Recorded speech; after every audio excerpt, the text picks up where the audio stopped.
Sure, WWE is scripted, but that doesn't mean it isn't dangerous. Some wrestling moves have gotten people hurt and even altered lives, but which ones are they? We'll be ranking some of WWE's most popular finishing moves from safest to most dangerous, beginning with the Cobra. Santino Marella's finisher was a fan favorite and always got a good reaction thanks to its entertaining setup. The actual strike, though, didn't pack too much of a punch, to say the least, unless it was JTG taking the move. Otherwise, the wrestler would simply bump to the mat, making the Cobra one of wrestling's safest finishing moves.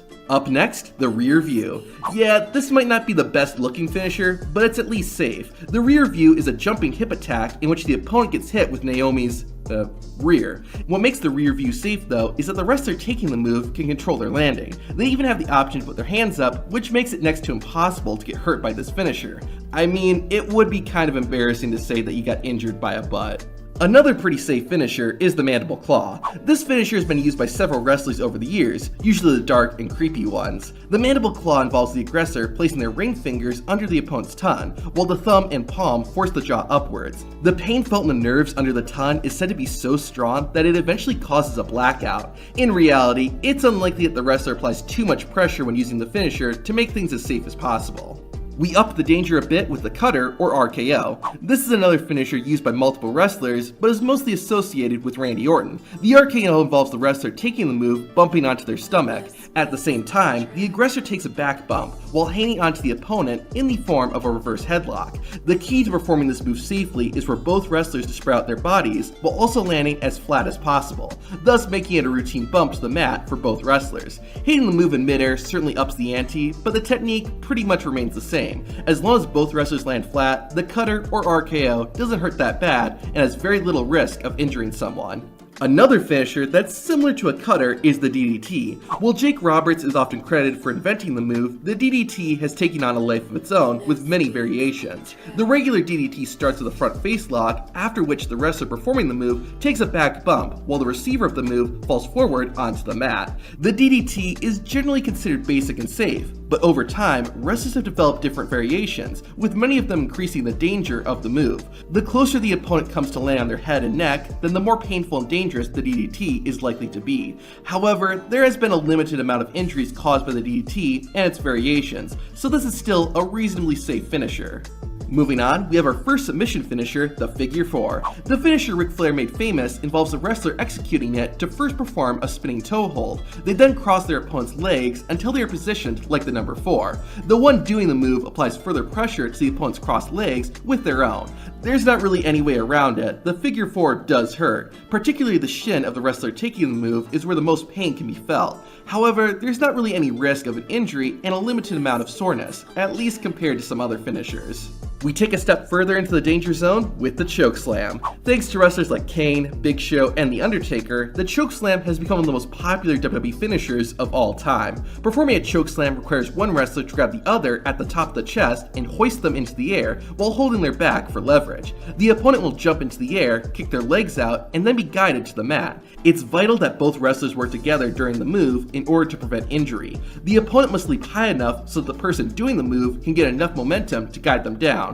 As they go up, they should also position their arm on the opponent's shoulder. This gives both wrestlers enough momentum and control to do the move safely. The main danger of the chokeslam is a wrestler not jumping high enough and simply the fact they are both being lifted into the air and thrown down. However, as long as they work together and the wrestler taking the chokeslam lands flat on their back, there isn't much risk.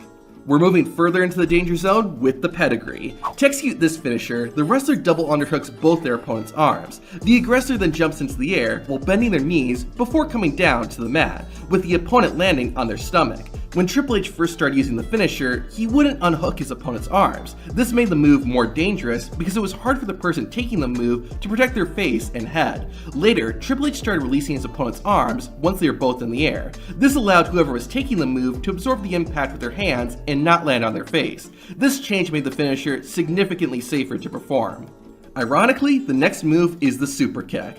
This is another famous finisher just because it looks cool and sounds great when hit. To do a super kick, the wrestler will sidestep and perform a thrust kick while aiming for the opponent's chin. The actual contact is supposed to be minimal, with the performer of the move usually slapping their thigh to make it sound like they actually connected with the kick. However, the timing of the move isn't always 100% perfect, leading to the opponent getting kicked in the face, which obviously increases the danger of the move. However, even if the wrestler does make contact, the technique they use can minimize any damage. This is why Shawn Michaels leaned away from the move when doing Sweet Chin Music, as he wanted to protect his opponent as much as possible. Next, we have another submission finisher, the Sharpshooter. With the Sharpshooter, the pressure builds the more the aggressor pulls the opponent's knee back and sits down on the move. The finisher just naturally hurts, but the more the opponent pushes themselves up, the more pain they're going to feel in their lower back. They're essentially being folded up like an accordion. This is why the image of Stone Cold being put in the Sharpshooter at WrestleMania 13 is so iconic, because he's in very real pain. He has to push himself up to cause a rope break, but doing so makes the Sharpshooter hurt even more. While this finisher probably isn't going to cause any serious injuries, it will hurt and can easily cause soreness.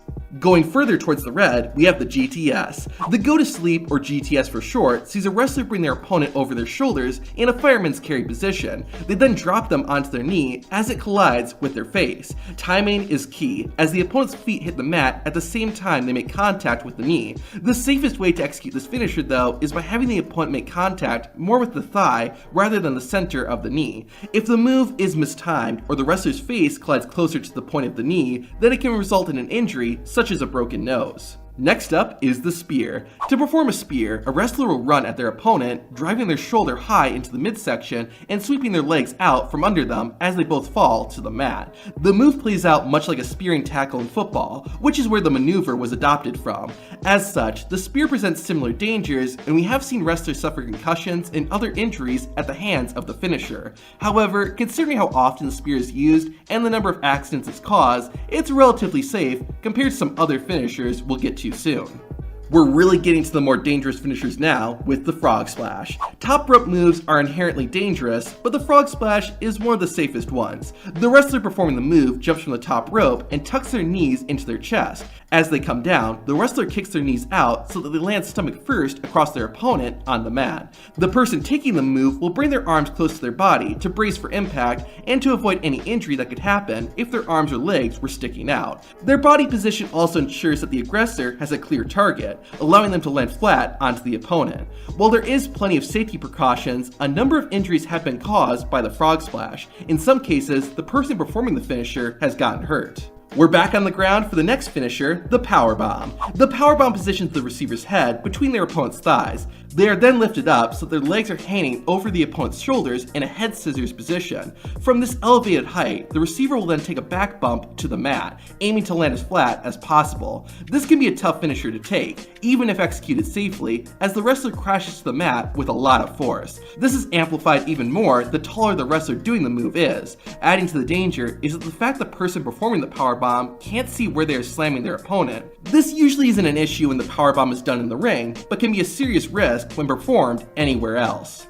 We've now entered the extremely dangerous finishers with the Styles Clash. The Styles Clash sees the wrestler performing the move, lifting their opponent by their midsection until they are held upside down. The aggressor will then lock the receiver's arms and legs and fall forward with the move, with the person taking the move landing flat on their stomach. To pull things off without injury, the person taking the finisher must not tuck in their chin. Instead, they must bring their head back so that it's directly facing the mat upon impact. This is why the Styles Clash is so dangerous. This is one of, if not the only wrestling move where you are not supposed to tuck in your chin. While it seems simple, the finisher goes against everything wrestlers are supposed to do. Because of this, there have been numerous instances of the Styles Clash causing serious injuries. At one point, the move was banned at WWE because of its high level of risk. Next, we have the infamous Diamond Headbutt. This finisher involves a wrestler leaping from the top rope and spreading their arms and body out wide before landing flat on their stomach.